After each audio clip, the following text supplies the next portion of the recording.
Bienvenue sur Ciné Icecast, le podcast qui parle d'un œil libre sur le cinéma. Bonjour chers auditeurs et auditrices, ici votre illustre inconnu pour encore une fois un nouveau podcast et encore la critique d'un nouveau film d'actualité. Aujourd'hui on va évoquer un film dont je pense qu'il va pas être énormément distribué, ni même énormément vu, ce qui est vraiment dommage. Un film qui est pourtant bien sympathique, on va dire que c'est une forme de feel-good movie dans un certain sens. Alors un film qui va aussi parler du basket, oui, mais attention, même si vous n'y connaissez rien, vous pouvez totalement aimer le film et c'est là où en est sa grande force. Car aujourd'hui nous parlons du film Le Rêve Américain réalisé par Anthony Marciano.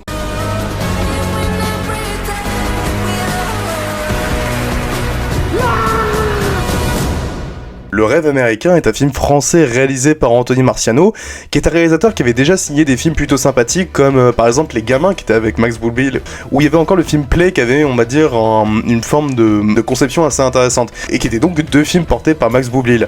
Par contre, il avait aussi réalisé des films comme Robin des Bois, La Véritable Histoire, qui, de ce que je m'en souviens, était une belle catastrophe, hein. C'était vraiment une catastrophe, surtout scénaristiquement, même... la réalisation, enfin vraiment c'était pas drôle du tout. Et encore un film avec Max Boublil, hein. On dirait que Marciano a fait toute sa carrière avec ce mec. Mais cette fois-ci, changeons de casting, puisque nous retrouvons deux des acteurs quand même assez populaires en ce moment dans le cinéma français, Raphaël Quenard et Jean-Pascal Zadi, dans les rôles principaux. Alors, le film est tiré d'une histoire vraie, donc celle de Bouna Ndiaye et Jérémy Medjanan, qui sont deux passionnés de basket, deux mecs avec des boulots pas ouf, peu de moyens, avec aucun réseau, avec un anglais très approximatif, mais ils avaient une passion dévorante pour le basket. Et en fait, on va suivre, à partir des années 90, que ces mecs vont décider de se lancer dans ce milieu, donc le milieu du basket, de la NBA même, hein, pour devenir des agents de basket, hein, des agents pour des joueurs de basket, sans vraiment savoir où ils mettaient les pieds. Et pourtant, 10 ans plus tard, ils deviendront les agents français les plus influents de la NBA. En gros, pour vous donner une idée de leur influence, ils sont notamment à l'origine de la découverte de Victor Wembanyama, qui est aujourd'hui l'un des plus grands joueurs français et internationaux, hein.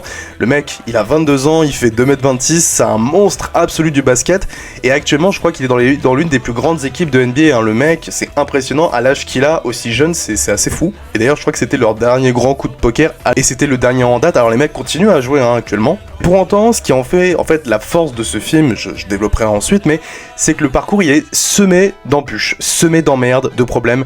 Les mecs ils vont avoir des pertes d'argent, ils vont être trahis, ils vont avoir des échecs en cascade, et voire même des moments où ils pensent ne jamais s'en relever, hein.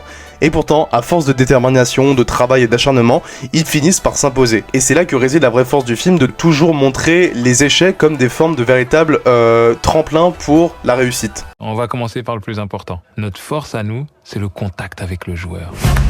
Comment tu veux que je le signe chez une agence qui n'a pas encore sa place en NBA? Tu veux commencer par le haut du panier direct.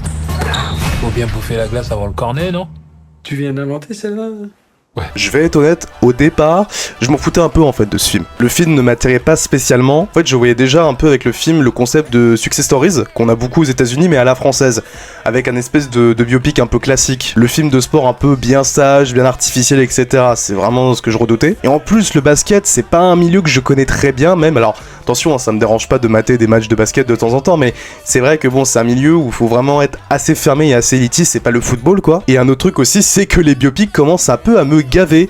Alors on en a eu un récemment et en plus j'ai fait la vidéo si vous voulez la voir sur Marty Suprême, sauf que bon, le film faisait quand même assez bien les choses, c'était même un très très bon biopic si on peut parler de biopic, mais voilà, j'ai juste envie de vous dire que encore voir un film sur des mecs, encore un biopic, etc., ça commence à se répéter. J'ai vraiment l'impression que le cinéma commence véritablement à se répéter sur cette envie de toujours raconter une histoire et pas créer une histoire, ce qui est vraiment chiant, hein. En gros, la seule vraie raison qui me donnait, on va dire, à peu près envie de voir le film, c'est plutôt en fait son duo de comédiens, Quenard et Zadi, hein. Deux acteurs que j'aime bien, même si il faut se dire que actuellement, ils sont pas vraiment à leur prime. C'est-à-dire que t'en as un, Jean-Pascal Zadi, qui sortait justement du film Le Grand Déplacement, qui était un naufrage artistique, voire même critique, hein. Ça a été une catastrophe. Et un échec aussi commercial, hein. C'est vraiment, le film a perdu énormément de pognon, je crois. Et en plus, Zadi, qui a en plus délivrait des messages politiques un peu hypocrites de sa part, donc en plus, ça jouait même pas en sa faveur. Et quant à l'autre, on a Raphaël Quenard, qui lui, vient de se faire dégager. Je crois que j'ai pas autre mot parce que c'est pas lui qui est parti. On sait très bien que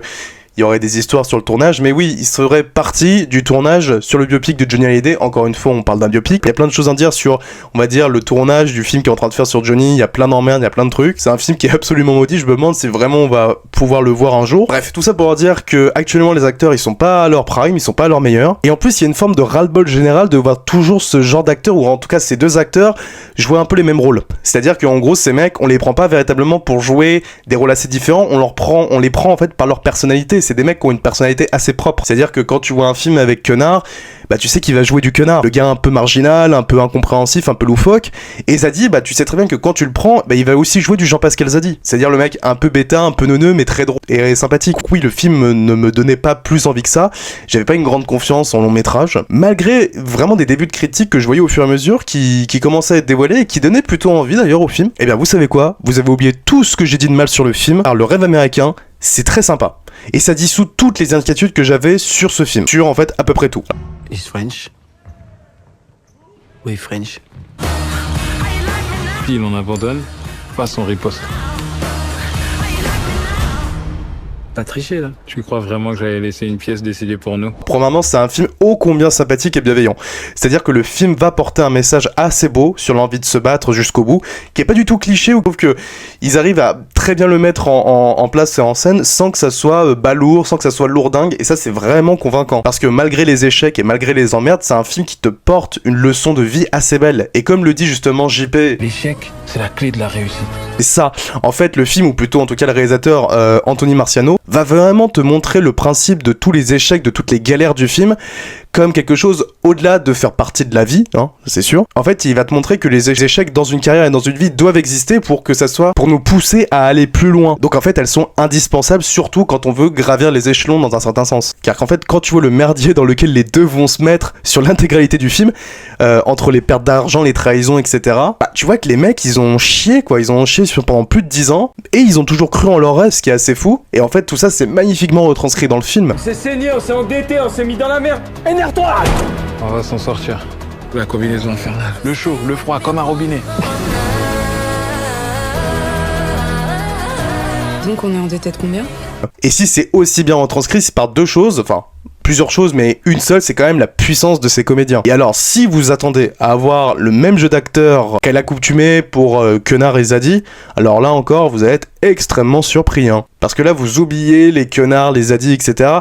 Parce que ici, ils font preuve d'une telle sincérité, d'une telle maturité dans leur jeu, et en fait les mecs ils en dressent une performance assez remarquable. Son spécial déjà à Jean-Pascal Zadi qui je pense tient un de ses plus beaux rôles à l'écran. Ce qui est bien c'est que ici il joue pas du tout un mec débile ou un mec un peu égocentrique, il est absolument pas ça. Déjà il joue un peu le rôle de leader, c'est un mec en fait qui en veut, qui va prendre les risques et qui n'a pas peur, c'est un peu lui qui va négocier énormément avec les joueurs, c'est impressionnant. C'est le gars qui va toujours aller de l'avant et même s'il y a des emmerdes, il va toujours aller plus loin, etc. Même s'il sait qu'il y a des galères. En plus le mec est assez drôle, mais bon c'est toujours des touches de légèreté, le film est drôle mais c'est pas drôle en étant lourdingue, c'est vraiment ça qui fonctionne super bien. Franchement, ceux qui détestent Jean-Pascal Zadi pour, je sais pas, pour ses points de vue politiques, pour ses films qui sont parfois un peu communautaristes, bah, voyez ce film, il est excellent dedans et je pense que vous avez jamais vu une interprétation aussi bonne, ou en tout cas, je vais pas dire exceptionnelle, mais je vais vraiment dire convaincante et mature de la part de Jean-Pascal Zadi. Parce que ça fait vraiment plaisir de le revoir à la fois dans un bon rôle et dans un bon film, parce que la dernière fois que je l'avais vu, c'était dans Le Grand Déplacement, et à la fois, bah, son film était vraiment catastrophique, et en plus, son rôle était détestable, c'était vraiment un gros bouffon de service. Just want to show you our player. Where can I see him play? You have a video?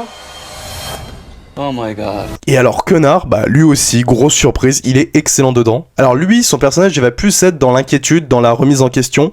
C'est-à-dire que lui, il va moins croire en la réussite. Quand il va avoir des échecs, il va plus se remettre en question. C'est vraiment intéressant. Mais je trouve qu'il l'interprète tellement bien. Ici, il n'y a pas du tout de surjeu, il n'y a pas du tout de grandes phrases philosophiques à la con, comme il peut le dire parfois dans des films. Hein, Quenard, c'est pas du tout le personnage que vous pouvez voir en interview. Là, il joue tout en sobriété, tout en naturel. Il est vraiment, encore une fois, très très bon, quoi. Et ce qui est bien, c'est que tu t'attaches aux deux personnages, t'as vraiment l'impression d'être avec eux dans les moments de galère, dans les moments où enfin ils arrivent à sortir la tête de l'eau, et quand enfin t'as les moments d'euphorie où enfin tu vois que les mecs réussissent véritablement et ils vont loin, bah ouais, c'est super émouvant, quoi. Alors attention, tu vas pas chialer non plus, mais ouais, c'est touchant, c'est beau, et je pense que c'est de très loin leur meilleure performance, surtout pour Jean-Pascal Zadi. Vraiment, les mecs, ils m'ont bluffé, c'est vraiment excellent, ils se sont un peu sortis les doigts pour proposer des jeux et des personnages vraiment convaincants. Alors l'autre chose que certains pouvaient redouter, c'est cette idée de rentrer en fait dans un milieu un peu élitiste et pas forcément ouvert à tout le monde, qui est celui du basket.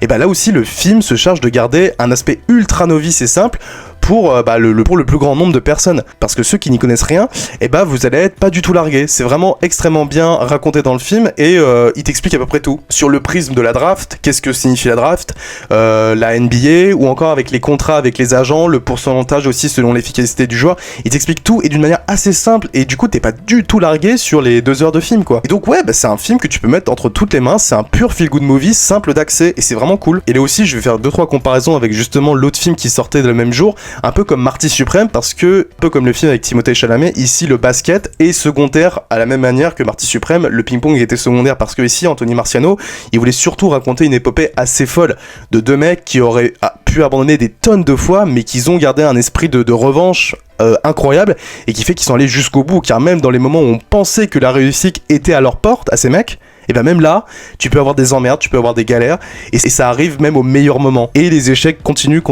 jusqu'à la fin. Et en fait, ça prouve que à tout moment, tout peut vaciller. Et on n'est pas du tout sur une ascension immédiate. Tu comprends, et c'est ça qui est intéressant, c'est que dans le film, l'ascension prend du temps. Énormément de temps. Et c'est peut-être aussi seule petite chose que j'ai envie de reprocher au film, c'est que oui, le film prend aussi un peu trop de temps. C'est-à-dire que le film dure 2 heures. Je pense que si on avait enlevé 20 minutes, ça aurait été mieux. Mais on voit que le temps s'est concrétisé et que ça a apporté ses fruits. Donc on n'est pas du tout sur un biopic simple ou classique. Le film est assez intelligent pour ne pas tomber dans le film success story cliché et prévisible. Et d'ailleurs, c'est étonnant que les 2 films qui parlent de sport, mais pas que du sport véritablement, ils se retrouvent le même jour diffusés. Mais on va dire que le rêve américain dispose de valeurs plus belles et sait remettre en question ses personnages. En prônant des thématiques plus universelles et bienveillantes, au détriment de Marty Suprême qui lui prône beaucoup de choses plus problématiques. Si vous voulez savoir de quoi je parle, matez la vidéo si vous voulez savoir pourquoi je trouve que Marty Suprême apporte, ou en tout cas a une problématique sur son fond. Mais par contre, Marty Suprême, lui, il a aussi un autre avantage que n'a pas le rêve américain, c'est qu'il est superbement bien réalisé, mis en scène, c'est un pur délire, et je trouve qu'il est 1000 fois mieux rythmé que le rêve américain, qui lui semble un peu plus classique dans sa forme. Donc en fait vous avez le choix, soit vous avez le film français, soit vous avez le film américain.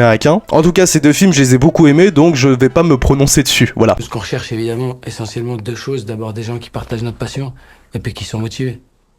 Ça veut dire que c'est pas payé. Exactement. C'est bien parce que t'as l'air à l'ouest comme ça, mais tu percutes, ça me plaît.